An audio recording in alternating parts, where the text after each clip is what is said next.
Welcome into another edition of SEC Football and Beyond. I'm Neil McCready. Chris Landry with me here today as well. It is Tuesday, January the 12th. Hope you had a great weekend. The college football season is now officially over. Alabama is your national champion, 52-24, a winner last night in Miami Gardens, Florida, against Ohio State. Alabama finishes the season 13-0. It is Nick Saban's sixth, is that right? Sixth national championship at Alabama. At Alabama, seventh overall. Seventh overall. Of course, he won one at LSU before he went to the NFL and the Miami Dolphins, and then he has been at Alabama since the 2007 season, and his run of domination, something we're going to talk about here in a minute, is absolutely incredible. Absolutely amazing what he's done at Alabama, the way he's impacted the sport, the league, everything. Chris, I'll start here. I do a mailbag every Wednesday at rebelgrove.com, and one of my mailbag questions was basically put in perspective what Nick Saban has done at Alabama, and do you think anyone can ever repeat this? And I can tell you that my initial answer that I kind of thought of in my mind is I'm one of these people, I try not to use words like ever, never, always. I find those to be really big words. I mean, always is a really big word. I will never is a really big word. Never is a big word. But it is difficult for me to foresee in today's era of parity and all of that, it is difficult for me to foresee anyone ever doing at another school what Nick Saban has done at Alabama. And I don't think Saban's done. He turned 70 on Halloween. There's no sign that he's walking away. There's no hint that he's about to retire. He's got an absolute power. He just landed the #1 recruiting class in the country. They put multiple people in the NFL every year, and they just reload. So I'll toss it to you with starting there. Is how do you put what Nick Saban has done into some degree of perspective? Well, it's tough. Let's look at some numbers, some facts of he's been a head coach for 16 years in college football. He's won 7 national titles. 16 years. He's won the title. You know, it's so difficult when you win a title that is really something. When you win a second one, you kind of go into a different level, okay? Because you've done it twice. It's not a one-off. You've done it again. Okay. You do it 3 times, you've done something that, are you kidding me? You get to where you've done it 6 times. Well, that's what Bear Bryant did. And, Bear Bryant was legendary in a sense in a different era. He was kind of the John Wayne of, kind of just the iconic figure in a time where society was different. Certainly was not the information age. No one ever, really criticized him in the way that they critique people today. He did it in an era where you didn't have modern technology, but you also didn't have scholarship limits. You didn't have limits on practice time. That was the old thing of they'd recruit 25 running backs in a year and figure out who can play later. They would, if they find out that Auburn or Mississippi State was recruiting somebody that they didn't know about, they went out and recruit him just in case he could play. But the one thing that's similar is that he built something there in his era that was unique, that you had to go there. If you got an offer from Alabama, regardless where you were, you had to look at it. And you had to think hard before not accepting it. Well, in the modern era, you can make the case it's a lot more difficult, certainly a lot more scrutiny. But you just get the feeling the great ones find a way to do it and do it better than anyone else. You've got a program that certainly they have history at Alabama. But again, you take away, I know you can't, but you take away Bear Bryant, Nick Saban, they've looked like any other good program. Yeah. It's just, but you can't do that because you had a long stretch, with Bear Bryant, and you're now having a long stretch. As to whether somebody's going to do it in the future, it's really tough. Bear Bryant coached in an era where coaches coached. I mean, if you didn't coach for 10 years, something was wrong, because you got 5 years and maybe a 6th or a 7th back in those days, because they didn't fire coaches. They just, you were really patient. It's what you did. You're on a contracts. The money wasn't the same either. Now the money's greater, and you get 2 years, and if you got something going on, boom. I mean, they find out something, they create something, boom, you're gone. To be able to have somebody down the road that makes the type of money that these guys make, you're going to have a hard time having people stay for 15 years at a place to accomplish some of these things, because they're going to make so much money and going to say the heck with that. Saban's made enough money at 69, at 65. He doesn't need to do this. He loves it. This is what he believes. It's what he lives for. So the combination of finding somebody that can do it as well, it's going to be hard. People ask me, what did they do? How did they do it? I get this a lot. And I'm it's comical. They'll say things like, people on the staff, well, like Sark now. Well, anybody can do that with the players they have. No, they can't. Nobody's done it. Only Bear Bryant's done it similar. Pete Carroll had a unbelievable thing going at USC. He didn't win 6 titles, 7 titles. Miami's had good coach, had a lot of success and different guys. You can go down the line of great coaches. No one has done it as often and as much and as consistently as he's done it.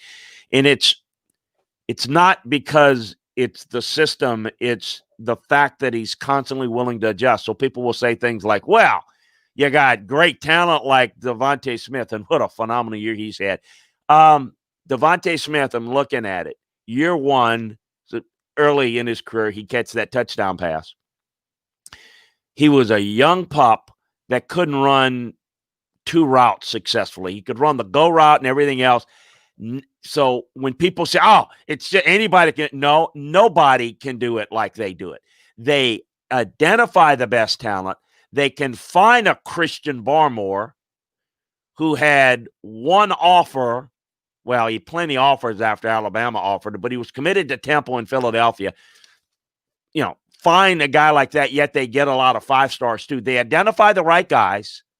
They have a great staff to do it, but they are also the best at developing. So good luck trying to beat that, because you've got people that can develop well. You got people that can recruit well, but no one has done both as well as he has, with the possible exception of Bear Bryant, and it's really difficult to look at different eras and compare, I know. You got to put Saban number 1 all time now, yes. Right? Over. I think so, because I think it's tougher to do it now, personally. I do too. The scrutiny's tougher. Yeah, and Bryant was in a different era when you could literally stack a roster kind of unlimited. Yes, you could. And you didn't have kids going out early. And, you said, Neil, go run through a brick wall. Neil ran through a brick wall. Now you got to get guys to buy in. And we'll get into that with guys, like Jalen Waddle and Landon Dickerson that are they are insulted if you don't allow them to play in an era where everybody's backing out. Now it's a chicken egg thing, right? You got players that if they're not playing for the title, then it doesn't mean enough. I want to go get prepared for my pro future. Did it look like Devontae Smith or Jalen Waddle or Landon Dickerson or Najee Harris or any of those guys at any point this year, did it look like they were worried about their pro future? No. I mean, I thought it was fascinating last night, right, to watch Jalen Waddle, who I looked at a CBS mock draft this morning as just a reference. I would trust your mock draft when you get it done more than theirs, but we'll use it as a reference if that's okay. They had Jalen Waddle as the 9th pick in the 2021 NFL draft. So let's just say that they're within the realm of accuracy, okay? That he's going somewhere between 8th and, 12th, okay? Jalen Waddle's out there with a noticeable limp, wanting to play. And there's a lot of people out there, including NFL guys, going, hey, man, you got to get off the field. And I understand where they're coming from. I'm not criticizing them. And there are people out there saying, hey, if you're the Alabama coaching staff, you've got to get that kid off the field. And I understand where they're coming from. To my knowledge, nobody put a gun to Jalen Waddle's head and said, you got to play. No, in fact, he wanted to play. Yes. In fact, we had a question. Chad on Twitter said, address this about Jalen Waddle playing and limping off the field. Look, it's not as the common theme, and look, I get it, and I understand. Why is he playing? Why is he out there? And what is he? Why is Jalen Waddle returning kicks against Tennessee? Well, because that's what they do. It's important. It's all important. And again, what he teaches, and again, it is about chicken egg thing, because that's why they do it. Because if you go there, you're going to win titles. And oh, by the way, on the back end, you're going to have the best development for the NFL possible. I can speak as a scout of 30 plus years that I love what I saw out of Jalen Waddle. That tells me everybody says, oh, you can't get into somebody's mind or that head. Oh, yeah, like hell you can't. I can see heart indicators. I give me a Jalen Waddle, because that tells me about his toughness. Give me a Devontae Smith about their toughness. Landon Dickerson is not the most talented guy. He's got a spot on my team. That matters. And when we're trying, and so that my point is, it is not that I am holding against the guys that opt out early, or as I call it, quit.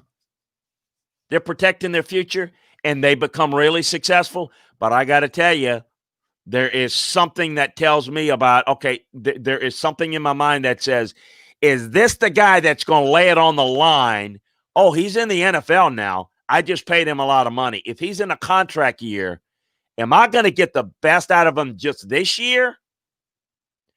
Or, once he gets his new contract, is he going to protect himself the year before his contract year? You follow me? And so my point is, I ain't got that concerned about Jalen Waddle, because I think a lot of it is, I'm not concerned about that with Devontae Smith and a lot of other guys, Najee Harris. My point is a lot of that is nurtured through Bama, but a lot of that is identified in the recruiting process by high football competitive character. And there's something to be said about, I recruit O'Neal and say, Neil, you're the greatest receiver I've ever. You're the best receiver in the country. I love you. Neil comes in, he's got such a big head. I can't, well, all Neil knows is I'm great. I'm great. That it is not easy to coach great players. You know why? It's great to coach their physical skills. But when you get the best players, good luck trying to get the best players to suppress their own individuality when they're the best player where they come from and say, for the better of the team, I want to do that. Good luck getting a Devontae Smith that loves to block as much as he loves to catch touchdown passes.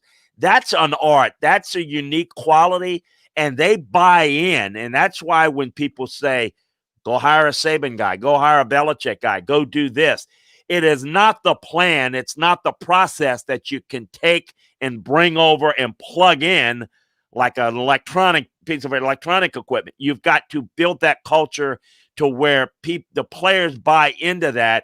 And some of it is, well, you got to win for that to happen. Yeah, you got to win for that to happen, but it's kind of a chicken egg thing. Again, winning to, so there's no question that. And in terms of Waddle, this is what the medical people said.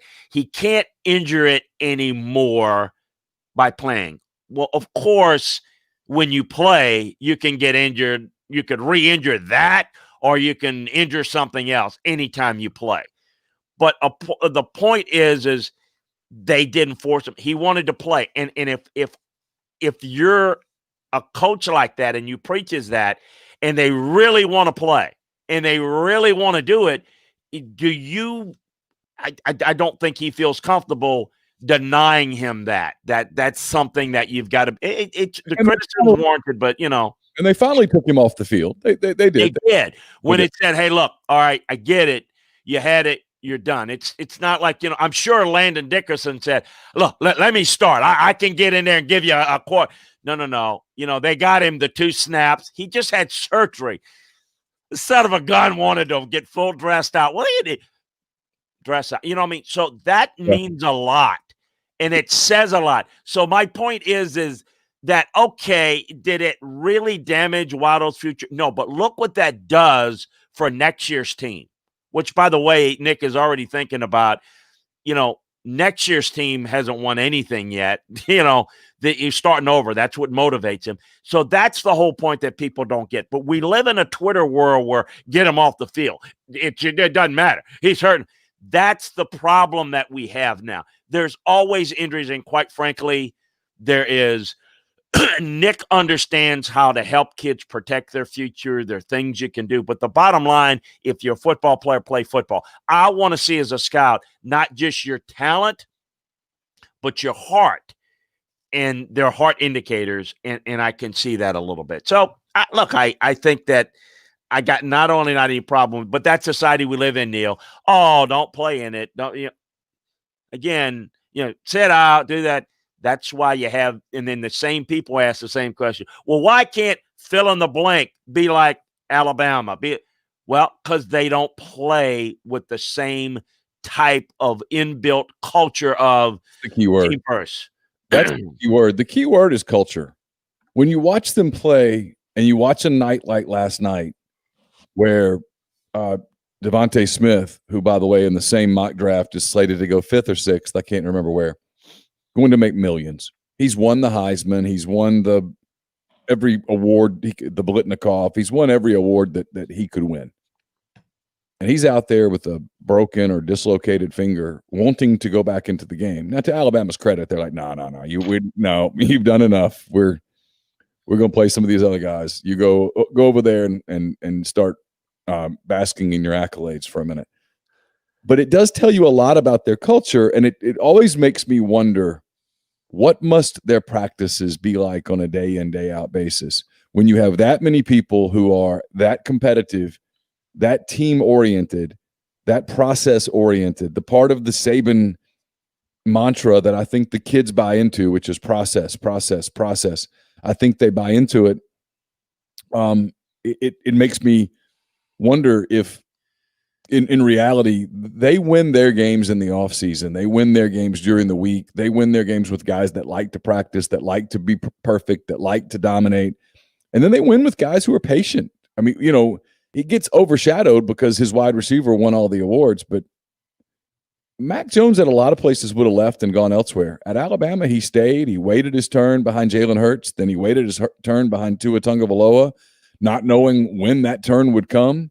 And then they bring in the young kid who's going to be the starter next year. And a lot of people spent the offseason going, that has to be the guy. That has to be the guy. And Mac Jones leads Alabama to a 13-0 season, a national championship, and he's probably going to go somewhere around the middle of the first round. I mean, he made himself a bunch of money in the process too.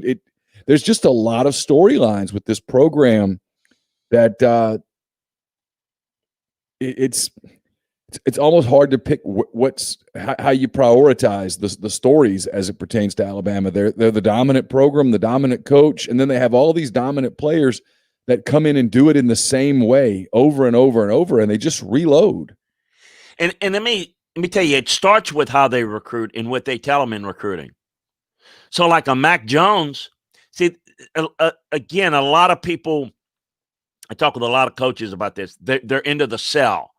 You come here, you're going to, if you sell them all that you're going to be all that, and the kid goes there and he doesn't win the starting job, he feels like he's been lied to.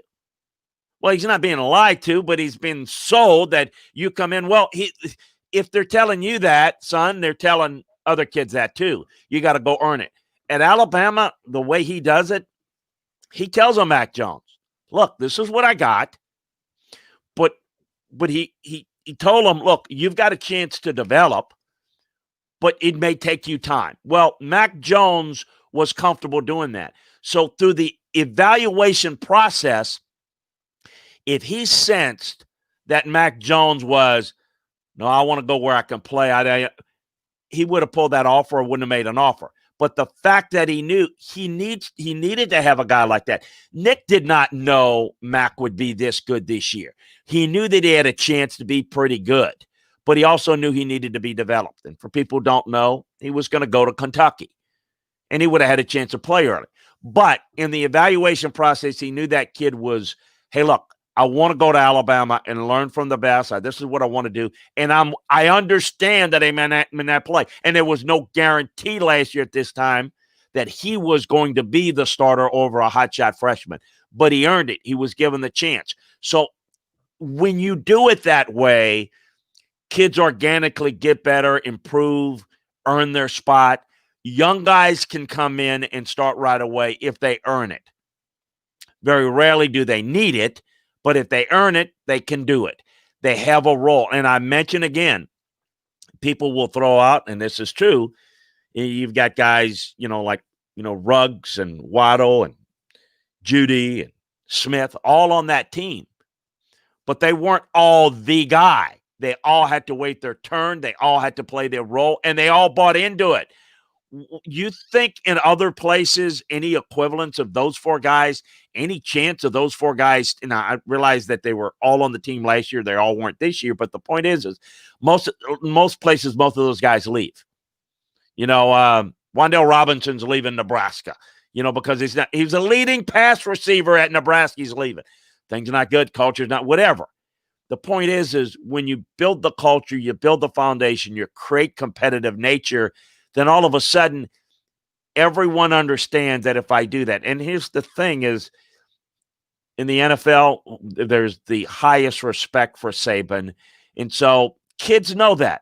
And he can go in among everything else and say to a young man in recruiting, you come here over the past 12 years,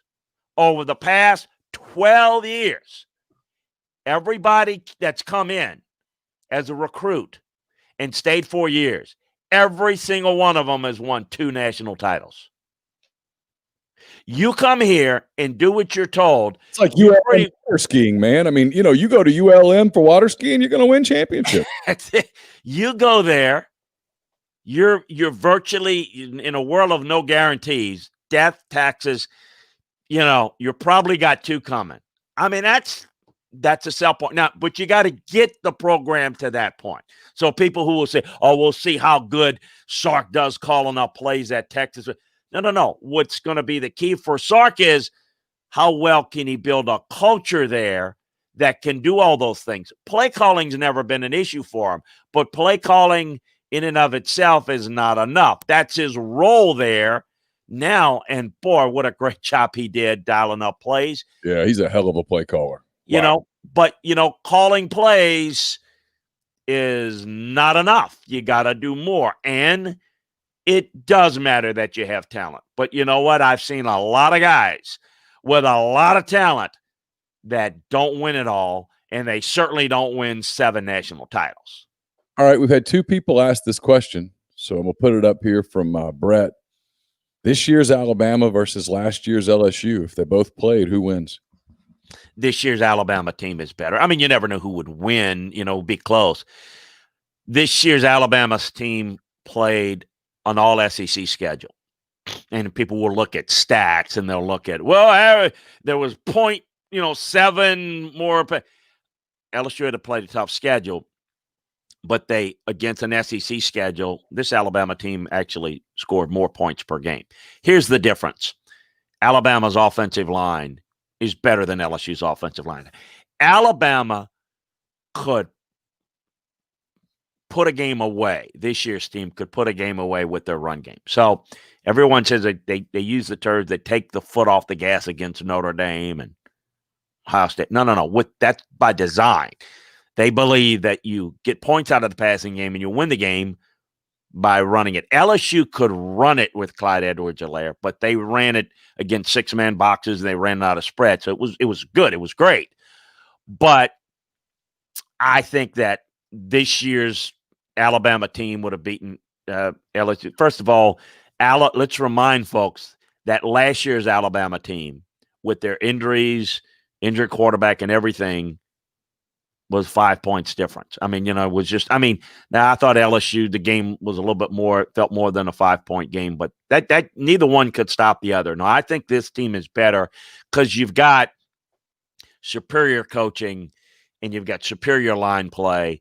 And I think Alabama would have come up with a few more stops, but it would have been a more competitive game. That's the national championship game we would all like to have. But I think this team is even better. So as great as LSU's was, and it was great, the best team of all time or the best offense of all time lasted 1 year, in my opinion. But I think that does not take anything away. That LSU team was beyond great last year. It was phenomenal. Had a lot of it. But this Alabama team's better for one reason. They could do all the things that LSU team could do, but this offensive line was mammothly good. Even without Landon Dickerson down the stretch, they could do things that LSU's offensive line was effective in pass protection. They didn't run block and blow people off the ball like this Alabama offensive line does. Last 11 of the last 15 from our friend Woodshed King. 11 of the last 15 national champions are SEC. Alabama with 6, LSU with 2, Florida with 2, Auburn with 1. As he says, that's incredible. I do think it's fitting. I said this on my show, the Oxford Exxon podcast yesterday. I do think it's very fitting that in this season, when it all ended last night, that it was an SEC team that took the trophy. I thought it was appropriate. I would. There was an article that was written about Greg Sankey yesterday. Greg Sankey referred to feeling this past summer, as if he were on an island sometimes. Won't spend the time getting political here at all, but I do want to say, for the people who sometimes are critical of the SEC, and I am sometimes critical of the SEC, for the people who are sometimes critical of Greg Sankey, and I'm sometimes critical of Greg Sankey, Greg Sankey and the SEC office deserve a tremendous amount of credit for this season happening and for this season getting to the starting line, and then last night getting to the finish line. Last night was a victory for Alabama. It was a victory for Nick Saban. It was a victory for Mac Jones, Devontae Smith, Jalen Waddle, Landon Dickerson, everybody on that roster. It was also a big victory for Greg Sankey and the SEC office. Yeah, no doubt about it. They handled their business. I am thrilled that we got this season in. And excuse me. And it's also fitting on top of what you said, because I thought the SEC handled it best, is who would you expect in all of college football to handle the distractions of this season better than Alabama and Saban? I mean, who's better at just Nobody. The world is falling around you, focus driven. It's like I was on a and I no disrespect. I mean, he's great, but I was on a show yesterday with Lou Holtz, and God bless him. He was talking about, talking about the Heisman Trophy winner never plays one in the championship game, and talking about all the distractions and Sark, and I'm like, gosh, Coach, I don't know how close you're following this. They handle this better. You're correct. Historically, Heisman Trophy winners don't play well. That's you almost felt like you had to cajole Devontae Smith to put on a suit and pick up the Heisman, because he would seem like he would rather be getting ready for the game. I mean, the point is a lot of the things that are commonplace are not the commonplace for Bama. They've built something that is. This is the 12th time they've had. The 6th time in a national championship game, Neil, that an assistant coach has taken another job. And so all that, yeah, there's no question that Sark had dual duties. Didn't seem like it had a negative effect. They understand how to deal with that better. Injuries, I mean, they get it. Pandemic, we're going to handle that better. I think that's why this is probably Nick's favorite team, because they did something that no one else could ever do. Because who else could go through a pandemic? This is hopefully, God help us, a 1-year situation for everybody. This podcast is brought to you by our friends at Blue Sky. Blue Sky believes in being fast, fresh, and friendly. Through the thoughtful layout and the cleanliness of their stores, Blue Sky hopes to provide customers with a fast and easy buying experience. From services to products, Blue Sky plans to keep things fresh and always provide the freshest flavors of their brand name products and the best services available. They even bring in some of the newest products on the market to their stores to provide an even better customer experience. A smile can say it all, and Blue Sky wants to show their customers that they care about them and their shopping experience. They always strive to improve their efforts to accomplish exactly that. So check out Blue Sky today at any one of their 48 store locations across the Southeast. And we'd like to welcome a new advertiser to the show, new sponsor to our show, our friends at Alpha Specialties, located at 1670 Highway 80 in Pearl, Mississippi, right there in the Jackson area. It's your trailer-specific professionals. If you want to haul it, they can call it. Alpha is the premium trailer dealership in Mississippi. They've got Load Trail, the premium brand trailer, the highest quality utility equipment dump and gooseneck trailers being built today. Fully primed and powder-coated, Load trailers come with an industry-leading 3-year warranty and 2 years of roadside assistance. Alpha Specialties also has Hallmark cargo trailers, one of the most quality cargo trailers on the market, perfect for hauling goods to markets and shows, ATVs to deer camp, hauling race cars, and more. They can even work with third parties to have game day trailers and concession trailers built just for you. For podcast listeners, Alpha has spare tires and wheels starting at just $100. They have a full selection of trailer parts and accessories, hitches, winches, straps, and more. They also do all types of truck accessories.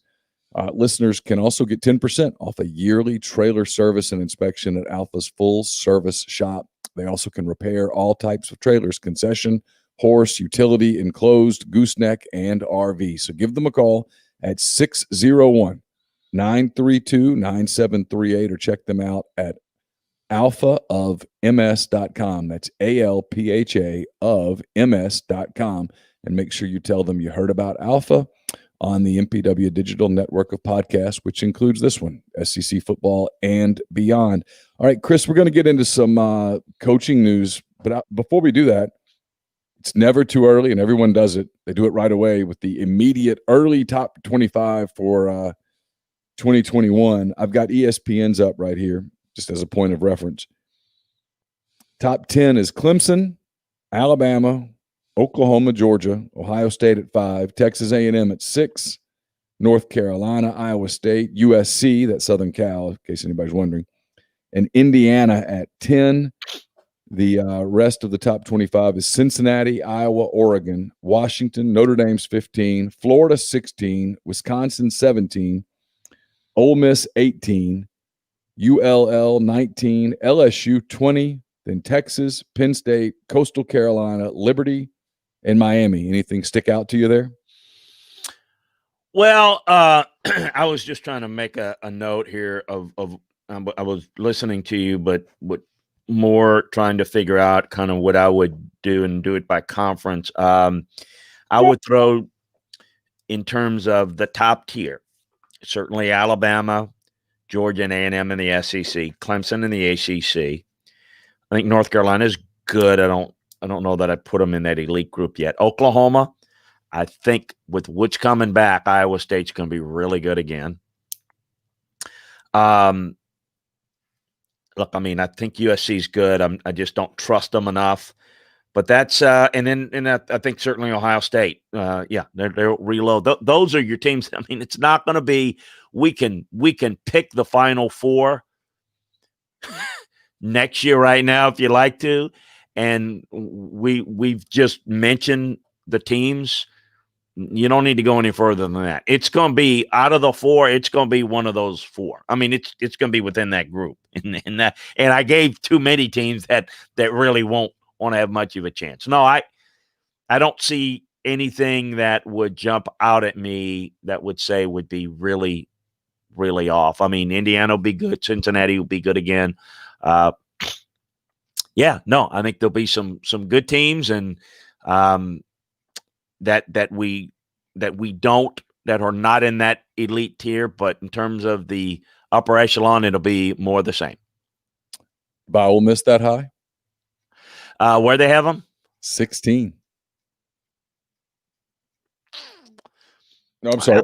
They have Florida at 16, Ole Miss at 18, LSU at 20. You buy LSU that low, or do you buy Ole Miss that high? Yeah, I think a lot of that is probably just the unknown about LSU. LSU's got more talent, but there's we'll get into that. Obviously, Sure. the offseason's not going all that well. I think that's a lot of respect for what Ole Miss did, including in the bowl game. Yeah, I would put them in that group. I mean, I could see LSU finishing ahead of Ole Miss and Florida, but I could see Florida. I think Florida is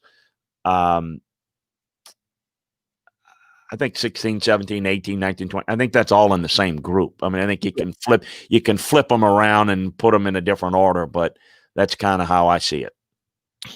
One thing that stands out to me in there, unless I missed it, no Auburn in the top 25. When was the last time Auburn was in a preseason top 25? Oh, okay, yeah.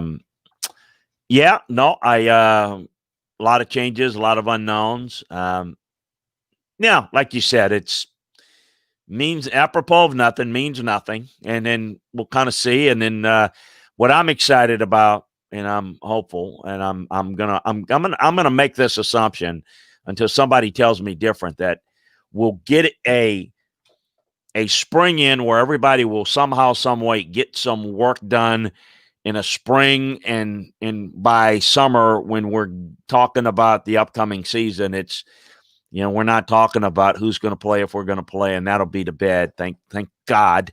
And then we can really talk about, a lot of different, players and teams, and I think it's going to be a lot of fun. I think, again, the SEC is going to be real competitive again, and I think they've got the most good teams, and I think that'll be the case again next year. Yeah, I agree. I'll tell you what, I'm not a voter. They don't trust rival sites to be voters. When I was in Mobile, I was trustworthy of an AP vote, but now that I'm working for rivals, I can't do something that big. But if I did, Alabama's number one on my thing until someone beats them. The end. Well, the thing about it, it's, you can look at what's coming back. And so Ohio State's got some good quarterback. Justin's gone. Alabama, and by the way, I'm not going to get into this. I hate to even say it because people will say, oh, he said, there is justification if he wanted to from a development standpoint for Mac Jones to consider coming back. He won't, and I don't think necessarily he should, but, and I mention that because they'll be starting a young quarterback, which, by the way, is talented, but we'll see. Georgia's the team that's interesting because if they are on their way to fixing their offense, as it appeared to be in the latter part of the year, that's the team that could enter into the mix of the four. I mean, that's the program, and people say things like, well, Alabama does this. They have all these analysts. Georgia has more analysts than Alabama. Okay, so Georgia doesn't do it as good as Saban. Nobody does it as good as Saban. But if there's one guy that replicates the Saban process and knows it better, been there the longest, and is taking it and is replicating it behind the scenes most like Saban in Alabama, it's Georgia. With the one exception that Kirby, being young, inexperienced, defensive guy as well, maybe, I don't know, I'm guessing, maybe is starting to understand that, okay, maybe my defense won't look quite like I want it to, but I'm going to have to do more offensively like my mentor did, Saban. That's the only thing that's kind of holding Georgia back, and we'll see if that's where that will go. But Georgia's the one team that looks really, really good talent-wise, and they're bringing an experienced quarterback back. So that's why I would throw them in the mix with the others. And then, A&M is good, but they're replacing a quarterback who I don't think was all that great, and I think, I think it's going to be real interesting to see what they do this year too. So along those lines, I'm looking at Brett McMurphy's top 25 from Watt Stadium. I like Brett a lot. He's got Ohio State 1, Alabama 2, Georgia, Oklahoma, Clemson in the top 5, Texas A&M at 6, Iowa State, Texas, North Carolina, Penn State round out the top 10, Utah, Oregon, Florida at 13, Notre Dame 14, Wisconsin, Miami, Cincinnati, Oklahoma State, Washington, Arizona State rounding out the top 20, Virginia Tech at 21, Iowa at 22, USC at 23, Ole Miss at 24, and Liberty at 25. So he doesn't have LSU in his top 25, which is interesting. And if that's the case, Chris, we'll be talking about an LSU coaching search this time next year. So I'll transition there. What's going on with the LSU coaching staff? I know that they thought they had a coach hired that ended up going to Notre Dame. What can or should we read into that? Well, Marcus Freeman, I talked to Marcus when this whole process took place. I talked to him about LSU and the situation, and before it got to the point where he went on the interview. And I think when we were on last, I'd mentioned that he was on a recruiting trip to LSU, meaning they made him an offer and they thought they had him. There's differing reports. He said that he told him he was coming. Okay. I don't know. I wasn't there when they were talking. I wasn't privy to that conversation. Bottom line is this. Why did he take it? Yes, he's from the Midwest. Yes, his wife likes the Midwest. But the money, he got a little bit more money from LSU still offered him more money. But Notre Dame came up from their original offer and has paid him a good deal. So the money was comparable, let's say. LSU, a little bit more on the table, but not enough to sway him. In the end, while those Midwest things are important, one of the things that I can tell you that we talked about is his future. He wants to be a head coach in the near future. I don't know if that's 2-3 years, whatever. He was looking for a stable situation. Brian Kelly's stable. Brian Kelly, not that he may not go in the NFL at some point, but the consistency of how he runs it, the stability. At LSU, you're dealing with very unstable situations. You got a Joe Brady there 1 year, and he was, he's Dave Aranda, been there several years. Things worked out well. But Bo Pelini, one and done. Scott Linehan, one and gone. Matt Canada, one and gone. Those are guys that came in.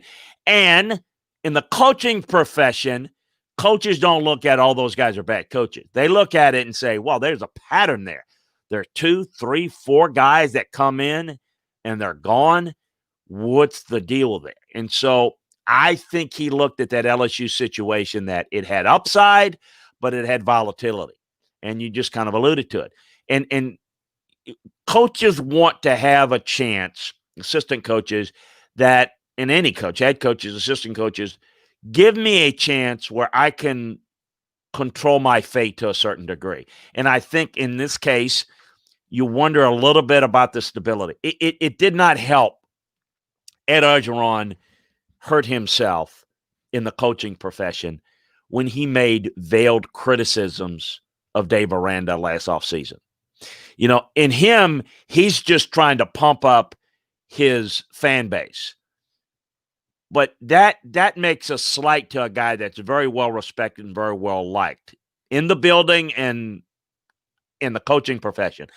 So that wasn't the best thing for creating a stable environment. So when you come in and make an offer and throw money, I just think in the end, it's a great get. But I had the impression and had it on LandryFootball.com for a while that I think it's going to be tough for him to turn down Notre Dame if Notre Dame makes a comparable offer, because I think that's what it is. Now, where are they going? They're chasing Zach Arnett now from Mississippi State. Zach's got, I think, an opportunity at Texas potentially. South Carolina was interested big time for a while. So, he's a guy that's being courted, and I could see that potentially working out. And, maybe up against starting over at Texas, because Texas hasn't had much stability there. Maybe there's a little bit of a a wash there. So that's kind of the story there. Obviously, we went into, the I don't know if we went into it a whole lot, but the coordinator hires on the offensive side for LSU this is a perfect example of kind of where it was. And I don't mean this as a criticism, but I mean, there was such a struggle for Ed to figure out where to go with the offense that he just literally called Joe Brady and said, "Who can run your offense?" I mean, it's so basically, well, one of them, Mangus, comes back to LSU as the passing game coordinator, but basically they're trying to catch lightning in a bottle, and that's always dangerous there. And so it typically doesn't work. It's just that's the biggest issue there is the lack of stability, and it may work with Ed. We saw it just catch lightning in a bottle a year ago. That's unlikely is going to ever happen again for Ed, but I would expect they'll have a good year. I don't think they'll crater, but there's going to be the up and down roller coaster with Ed. It always has been, always will be. We say this is SEC football and beyond includes SEC basketball. A little note that just broke: Tennessee and Vanderbilt, their men's game, which was scheduled to be played today, has been postponed due to a combination of positive tests, contact tracing, and subsequent quarantining of individuals within the Vanderbilt program the SEC has released today. So we saw LSU and Ole Miss play basketball on Saturday in a game that was thrown together. We saw this happen in football. It's going to happen throughout the basketball season as some of our shift switches to basketball. And really, so much of basketball, Chris, is just about, let's be honest here, the basketball season is about one thing. It's about getting to Indianapolis for the tournament and the NCAA getting their TV money. That's what it is. It's about nothing else.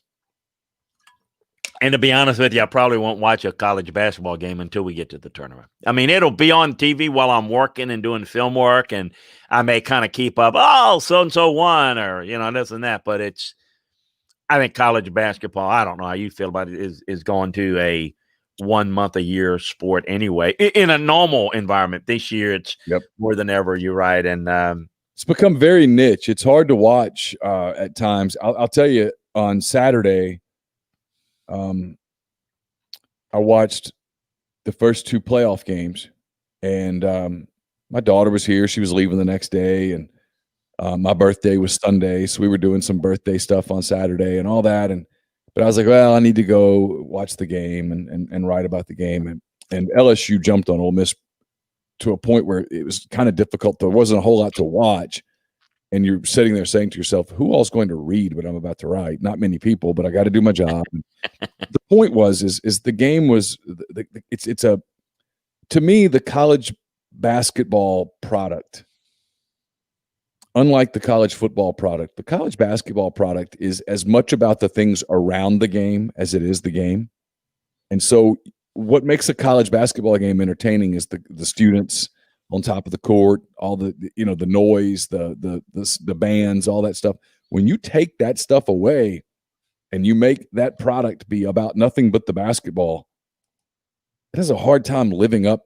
It has a hard time meeting a standard that gets you to sit and watch it for 2 hours. It's tough. I'm with you. I mean, I don't even know. Gotta be honest. I mean, if you're going to play the NCAA tournament in empty gyms in Indiana just for the money, I think they might be shocked at what happens to the ratings. We'll see. College football ratings were off the charts all season. I don't know what college basketball ratings. I still think the pools and all that. I have no idea, but I would still think the pools and all that. I can tell you, I don't know. I can only go by me. And I realize you get older and, but I was still pretty young then, but was, certainly not as involved in all the 12-month a year football work, and you get older and all that. But I can remember just in South Louisiana, the Big East, the old Big East, on a Monday night watching the Georgetown, Syracuse, St. John's, Villanova, whatever.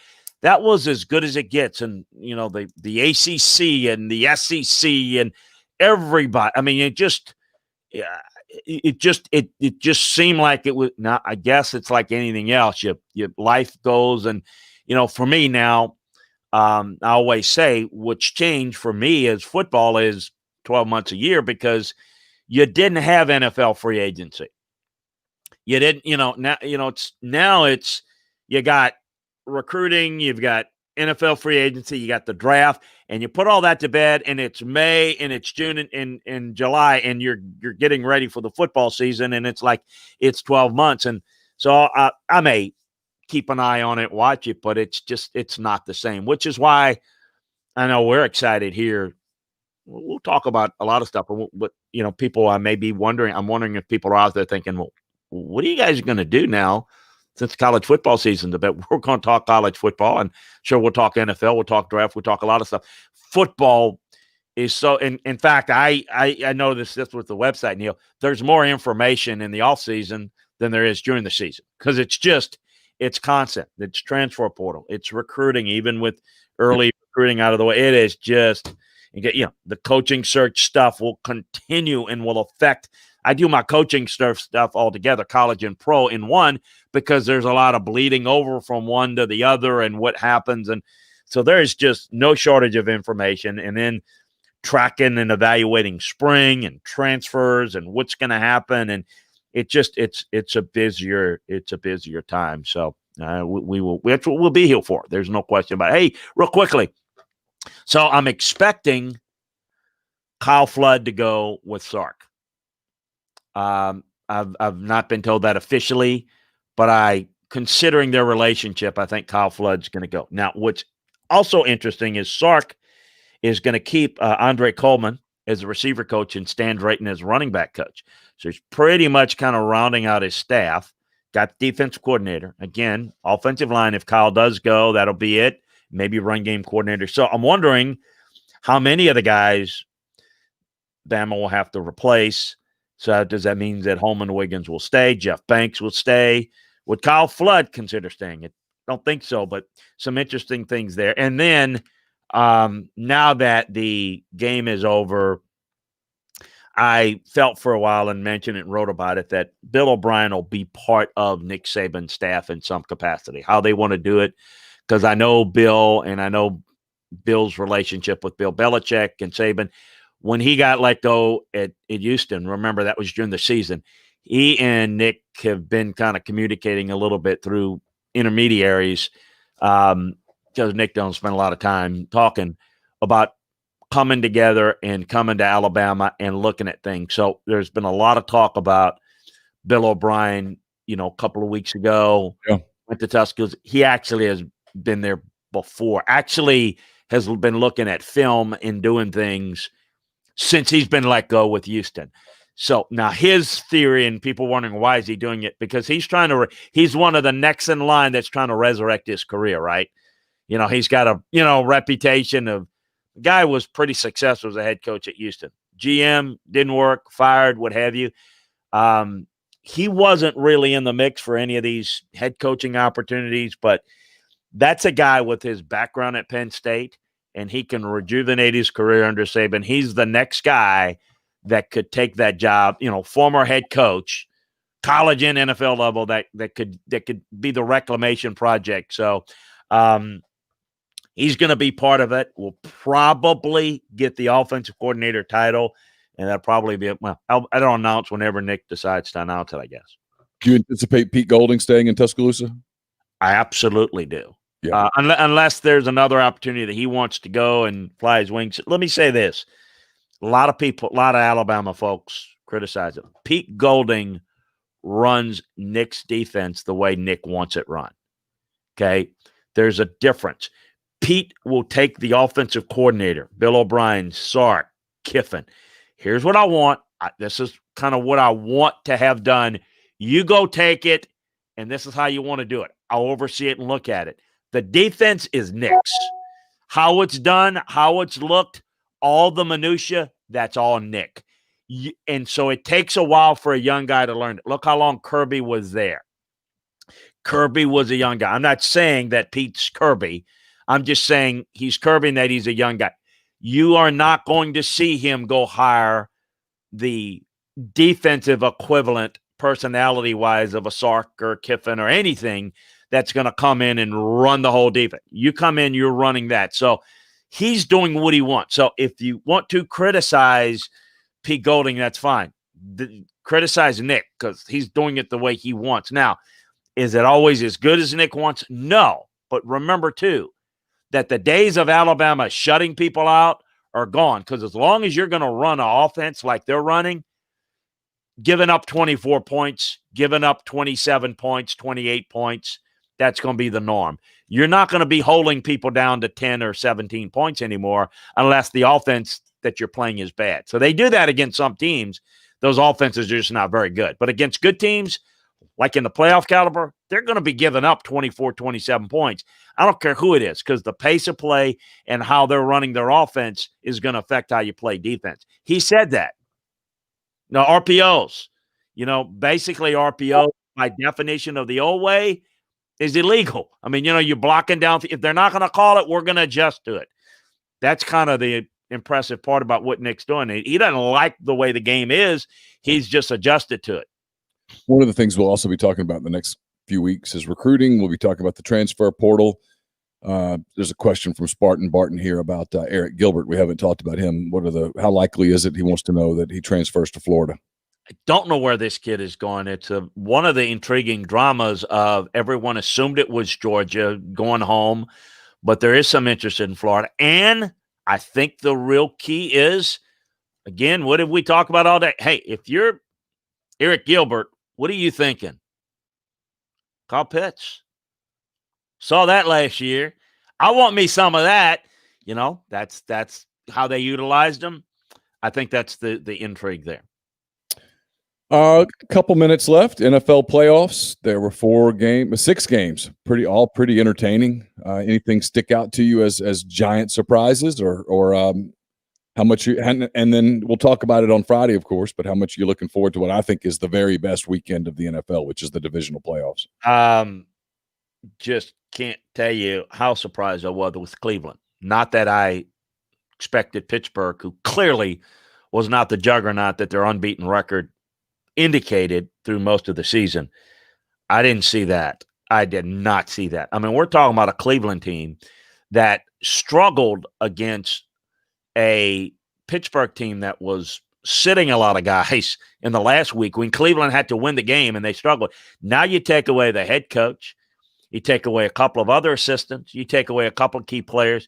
It just goes to show you, doesn't it? I mean, they kicked the Steelers' rear end, and it ended up being a little bit closer down the stretch. That was a big surprise. Everything else was pretty much the way I thought. I thought that the Rams could beat Seattle. I didn't know if they would or wouldn't. They did. Baltimore, Tennessee was a talk. Not surprised that Baltimore won. Wouldn't have been surprised if Tennessee had won. I didn't think the Bears would beat the Saints, but it was, to me, Cleveland, Pittsburgh, and this week. You're right. This past week was great triple headers. We don't have the volume, but you see the top 2 seeds playing, and we'll get into it, I know, on Friday. But you got Green Bay hosting the Rams, and a couple of real interesting storylines there. Buffalo hosting Baltimore, and then the Browns going to Kansas City. And obviously the feature game that everyone's going to talk about forever and ever and ever is Brady and Breeze. If you take the combined age of the 4 other quarterbacks, they're like 98. I think Brady and Breeze are like 85 by themselves. So gives you an idea. And how about that class in 2017 and 18 out of the draft in the AFC? You got Josh Allen, Lamar Jackson, Patrick Mahomes, Baker Mayfield. Pretty good, huh? Yeah. Pretty good. They're out there. They're out there still playing.